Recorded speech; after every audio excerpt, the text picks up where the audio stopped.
Hello my student, class है chemistry, chapter है some basic concept in chemistry for JEE में 2023-24 application with concept series.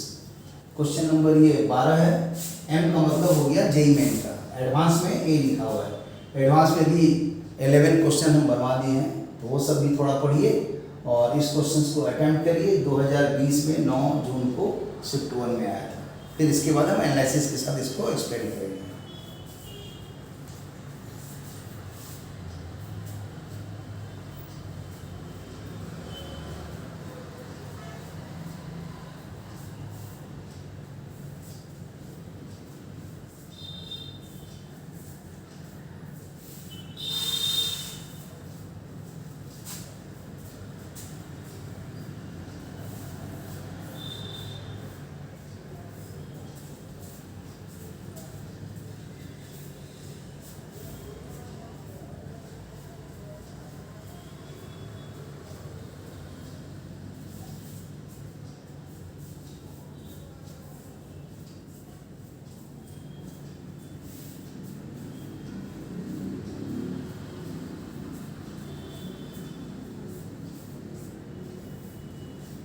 ठीक है, देखा जाए कैसे ये बनेगा। यहाँ लिख रहा है कि मोलरिटी HNO3 का फाइंड करना है, तो मोलरिटी का कॉन्सेप्ट चाहिए। इसके बाद ये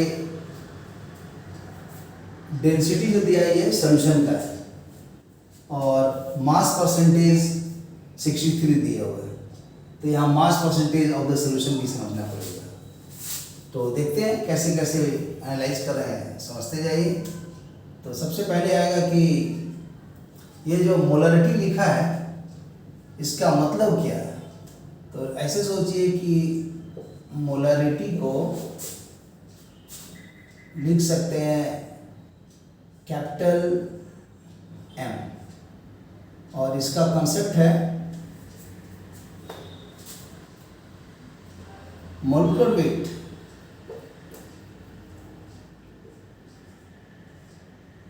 multiplied by volume of the solution multiplied by molarity is equal to weight into 1000। ये एक इक्वेशंस है। क्या क्या है इसमें? वेट हो गया, वेट ऑफ द सॉल्यूट, और जो m हो गया ये हो गया मोलरिटी ऑफ द सॉल्यूशन, ये v हो गया वॉल्यूम ऑफ द सॉल्यूशन, और ये molecular weight of the solute. तो यहाँ पर मोलिकुलर वेट निकालना पड़ेगा। तो सॉलिड तो HNO3 है, उसका ऑलरेडी मोलिकुलर वेट दिया हुआ 63। अगर नहीं देगा तो HNO3 लिखा हुआ, H का 1 होता है, नाइट्रोजन का 14 होता है एटॉमिक वेट, ऑक्सीजन का 16 होता है। तो इससे कैलकुलेशन करके भी आप सोच सकते हैं अगर ये इंफॉर्मेशन नहीं दिया रहता तो। कैसे दिखाते हैं? जैसे HNO3 है, ये कंपाउंड का नाम है, तो मोलिकुलर वेट क्या होगा इसका? H का 1 होता है, नाइट्रोजन का 14 होता है, और 3 टाइम्स ऑफ ऑक्सीजन 16 होगा। ये हो गया मिलके 15 और ये हो गया 48। ऐड करके देख लीजिए, 8 और 5 13, 3 4 5 6 63। तो कभी कभी ये नहीं दिया रहता, इसलिए कंपाउंड का नाम जान करके मोलिकुलर वेट निकालना पड़ता है। तो यहाँ पर हमारा 1 2 3 4 चीज़ है। मोलिकुलर वेट हमको मालूम है, तो ये तो पुट कर देंगे 63। वॉल्यूम ऑफ द सॉल्यूशन नहीं दिया हुआ है, तो आप अपने मन से एक एज्यूम कर लीजिए, let volume of the solution is equal to 1000 cc। कोई कहेंगे हम 1000 क्यों लें? तो आप वॉल्यूम नहीं दिया है, तो यहाँ पर आप सीधा समझिए कि W और वॉल्यूम एक दूसरे का डायरेक्टली प्रोपोर्शनल है। जैसे जैसे सॉल्यूशन में वॉल्यूम इंक्रीज करेगा तो ये वाला भी इंक्रीज कराना पड़ेगा, जिससे कि मोलरिटी कांस्टेंट रहे। मोलिकुलर वेट तो बदलेगा नहीं, इसीलिए किसी भी सॉल्यूशंस में जब एक पर्टिकुलर सैंपल में नाम लिखा रहेगा सॉल्यूट का, तो मोलिकुलर वेट फिक्स्ड है। और मोलरिटी को अगर बढ़ाना है तो कैसे बढ़ेगा? तो वॉल्यूम बढ़ाएंगे तो W बढ़ना चाहिए प्रोपोर्शनली, या ये घटे तो ये भी घटना चाहिए, ये सब डायरेक्टली प्रोपोर्शनल होगा। इसलिए यहाँ पर VCC लिख करके भी बनाएंगे तो भी आंसर आ जाएगा। 100 सीसी बनाएंगे तो भी आ जाएगा। मतलब ये दोनों लिंक है, जो वॉल्यूम और वेट है एक दूसरे से लिंक है। क्यों लिंक है? क्योंकि सॉल्यूशन का अगर वॉल्यूम बढ़ाएंगे तो वेट बढ़ जाएगा। और ये इसलिए डायरेक्टली प्रोपोर्शनल सामने में दिख रहा है कि हमने सोचा मोलर वेट कांस्टेंट है। क्यों माने? HNO3 फिक्स्ड है वो।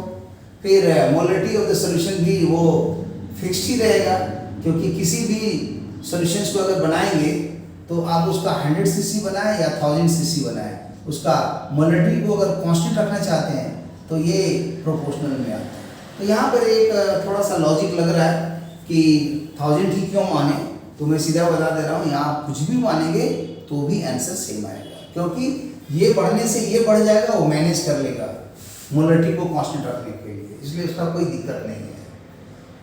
ओके, और अब है मोलरिटी निकालना है, तो मोलरिटी तो निकालना है तो ठीक है, ये सॉल्व करेंगे। अगर हमारे पास W निकल जाए तो मेरा क्वेश्चन बन जाएगा। तो यहाँ पर ये मालूम होने से इसको पुट कर देते हैं। तो मोलकुलर वेट आ गया 63, वॉल्यूम नहीं मान चुके इसलिए 1000 लिख दीजिए, और मोलरिटी नहीं मालूम M हो गया, और वेट नहीं मालूम इंतजार कीजिए। अर्थात किसी भी तरह अगर वेट ऑफ द सॉलिड निकल जाए तो हम लोग का लग रहा है कि मोलरिटी निकल जाएगा, क्योंकि यहाँ से एक इन्फॉर्मेशन मिल रहा है, इसको इक्वेशन छोड़ दीजिए। और weight of the solution solid निकालने के लिए कुछ और कंसेप्ट देखा जाए। ये दिया हुआ है density of the solution, density of the solution. Density of the solution क्या है? तो मालूम है कि इसको D सॉल्यूशन लिखते हैं, और ये होता है मास of solution divided by volume of solution. इसे पुट कर देते हैं। डेंसिटी ऑफ द सॉल्यूशन कितना है? 1.4 है ग्राम पर सीसी। मास ऑफ सॉल्यूशन को ऐसे ही छोड़ दे रहे हैं, और वॉल्यूम ऑफ सॉल्यूशन तो मालूम है 1000 है, तो क्रॉस करेंगे तो मास ऑफ द सॉल्यूशन निकलेंगे। कितना आया? 1.4 × 1000, मल्टीप्लाई करेंगे 1400 ग्राम आ गया। तो वेट ऑफ द सॉल्यूशन या मास ऑफ द सॉल्यूशन मेरा मालूम हो गया। अब है मास परसेंटेज दिया हुआ है 63, तो इसका क्या मतलब है मास परसेंटेज 63? तो ये HNO3 का मास परसेंटेज दिया है, तो उसको लिखेंगे मास परसेंटेज ऑफ HNO3। तो मतलब क्या है? मास या वेट जो भी बोलिए, mass of HNO3 divided by total mass, मतलब mass of the solution, mass of solution multiplied by 100, इसी को बोलते हैं मास परसेंटेज। बाइनरी सॉल्यूशन है, उसमें सॉल्यूट है, सॉल्वेंट है। सॉल्वेंट कौन है? वाटर है। सॉल्यूट कौन है? HNO3। तो मास ऑफ HNO3 ही हमारा क्या है? वेट ऑफ द सॉल्यूट है, यहाँ लिख देंगे W। और ये मास ऑफ द सॉल्यूशन कितना है? अभी निकाले थे 1400 इंटू 100, और यही दिया हुआ है हमारा 63%। 63 है,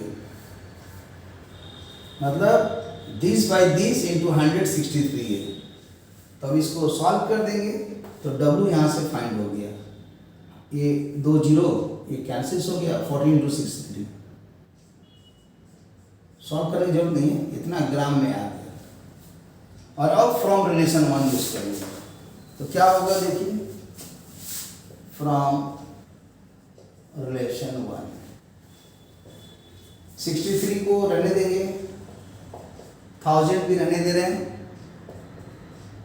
मोलकुलर वेट को छोड़ दिए, मोलरिटी को W अभी मालूम चला है कितना था? 14 × 63, और मल्टीप्लाइड बाई 1000 सॉल्व कर देंगे।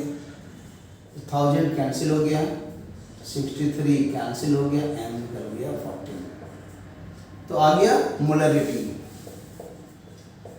मोलरिटी ऑफ द सॉल्यूशन, जिसको M बोलते हैं 14 आंसर। तो सो सिंपल। देखिए जब आप अपने मन से बनाइएगा, अपने सोच के बनाइएगा ना, तो क्वेश्चन बनाने में मजा आएगा। आप किताब के सोल्यूशन देख के बनाइएगा तो उसी के अनुसार चलना पड़ेगा। Okay, thank you for watching the video. और ऐसी तरह बनाते रहिए, प्रैक्टिस करते रहिए मेरे साथ। सारा क्वेश्चन हम जेईई मेन एडवांस को उठा करके बनवा रहे हैं, स्टैंडर्ड क्वेश्चन। और मैथ में भी बनवा रहे हैं, फिजिक्स में भी बनवा रहे हैं, केमिस्ट्री में बनवा रहे हैं, आईआईटी के लिए बनवा रहे हैं, जेईई मेन का बनवा रहे हैं, बीएससी जो पास कर गए हैं ऑनर्स लेवल का और वो एमएससी में एडमिशन के लिए आईआईटी जैम का एग्ज़ाम दे रहे हैं, उनका भी करा रहे हैं। फिर जो सीएसआईआर का तैयारी करा रहे हैं, मतलब कि जूनियर रिसर्च फेलोशिप या किसी मतलब बोल सकते हैं लेक्चरशिप के लिए भी कर रहा है, तो वो भी पढ़ाते हैं, वो भी क्लास चलता है। Okay, thank you for watching the video. इसी तरह मेहनत करते रहिए, प्रैक्टिस करते रहिए। और जूनियर क्लास के लिए भी 8, 9, 10 का पॉलिटेक्निक सीरीज चालू किए हैं, उसमें 8, 9, 10 का भी कॉन्सेप्ट है। बहुत जल्दी हम क्लास 7 और उससे नीचे का भी एक अच्छा कॉन्सेप्ट अलजेब्रा वाला चालू करेंगे। फिर धीरे धीरे ज्योमेट्री भी लाएंगे, फिर धीरे धीरे मेंसुरेशन हुआ, स्टैटिस्टिक्स हुआ, अर्थमेटिक हुआ, बहुत सा चीज़ आने वाला है, इंतजार कीजिए। Okay, thank you for watching the video.